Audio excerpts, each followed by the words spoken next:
See, a government in India has to talk with Pakistan. Pakistan is willing to talk, but I do not expect for political, for ideological reasons that Modi government will talk with Pakistan. Now, Modi government should sincerely have a dialogue, a continuous dialogue, what is called strategic communication at the highest levels with China, and they should be regular.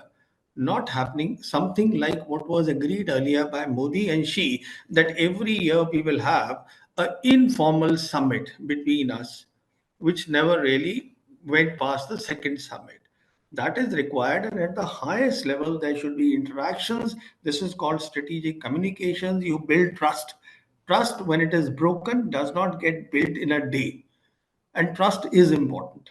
So, that again, the Modi government will not do, because the Modi government has invested a lot in the American strategy over the last 4 years, especially after Galwan. Galwan happened on the 15th of June 2020.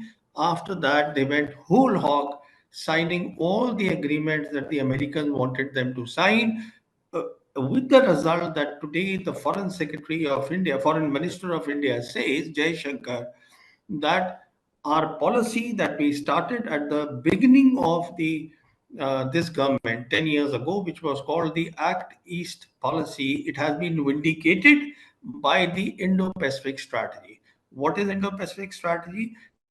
It is the strategy of the Americans. It was the Trump administration when they were in power. In May of 2018, this region, our region, used to be called Asia Pacific region. They specifically renamed it to now Mm-hmm. call it Indo-Pacific. And even their Pacific Command, which is there in Hawaii, is now called US Indo-Pacific Command. Why? To give centrality to India. And India today is quite happy in the role that the Americans have given. What matters is your neighborhood. You have to, and Yes. especially now here are two factors. First factor is neighborhood matters. Second factor, which is as powerful as the neighborhood factor, and that is that the global geopolitics with the rise of China has come to your neighborhood. Make use of that opportunity. The more important part is that they have given repeated public assurances that Indian government should take notice of, that we care, or we will take care of Pakistan's security and sovereignty. Let's understand this. The last high official to do this, Chinese official, was the Chinese Prime Minister Li Chang. He was there in beginning of October. He was in Islamabad, because in Islamabad there was this SCO, Shanghai Cooperation Organization's head of government summit, where we sent Jay Shankar, the foreign minister, but their prime minister was there. Now, what did he do there? He was there for an official visit for full 5 days, and one day he spent with the three service chiefs and the chairman, Joint Chiefs of Staff, Pakistan. What was he doing? He was basically giving the assurance to them, and this statement also came out, that China cares about Pakistan's security and sovereignty. Let's translate what they are saying. What does it mean? It means when the Indian Army today says that we have an India threat, we have a Kashmir threat, one half threat from terrorism in Kashmir, or we have a China threat, it's all nonsense. What we have today, because of this statement given by at the highest levels of China to Pakistan, it means that there is a combined threat. And when I say combined, it is a threat. Mm-hmm. In Ladakh, the Chinese are sitting, and today they are claiming the entire Ladakh. Now we can ridicule them by saying that their claims means nothing, but the point is the military and the political leadership has to dovetail that claim in their scheme of things, because Chinese means business. They're not talking nonsense.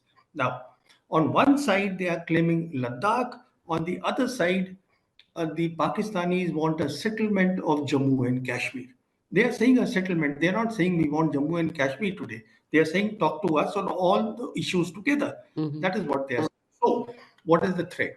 The threat is not this piecemeal threat from left, right, or this counterterrorism. No, it is a combined threat.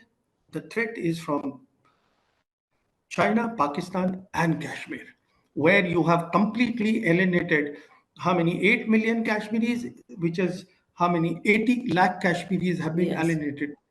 I mean, the government of India should think seriously what is going on. What is the threat you have generated at a time when both the countries want peace with you?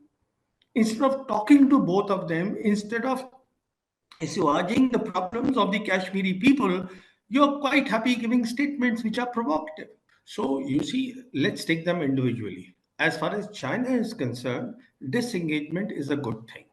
But the but part is that the meeting of Xi Jinping and Modi in Kazan on the sidelines of the 16th BRICS summit, it was basically about, let's get that straight, building mutual trust. Because at the highest level, the two countries had not spoken for the last 5 years. It was about building trust. So the question is, were they able to build trust? My answer is minimal. That means a lot of hard work needs to be done by India, which I do not expect the Modi government to do. But this is a different subject by altogether. We can perhaps talk another time. Let's talk Pakistan. As far as Pakistan is concerned, Jai Shankar goes there. And even before he embarks and he goes to Islamabad, he makes it very clear that my going there is basically for the SEO. I'm not going for bilateral there. And he Mm-hmm. sticks to what he says. So where is the bilateral, despite the fact that Nawaz Sharif actually is telling from the other side that we want good relations with India? How more can they say this? See, it is incorrect of the nationalist in India to think that just because economically they are in a problem, they have a problem of governance, nobody is denying all that, but militarily it's a strong nation. Please get this correct absolutely. Pakistan is not a walkover. Pakistan is a very strong nation, and what I was hinting earlier is that when you are talking of the combined threat, there is a lot of assets. Even if there is tomorrow a war between India and Pakistan, god forbid there is not one, I mean, should happen, then they have an edge over us because the Chinese, the PLA can do so much for them. Why can't people here understand simple things that they are simply what the Pakistanis today are doing? I see a big change in their thinking, and I think it is a lot of influence of China on that. They want to see the big picture. They also say that Kashmir is important. We want to talk Kashmir while looking at the big picture, which is about their development, prosperity, connectivity, and development of the whole region alongside on Kashmir.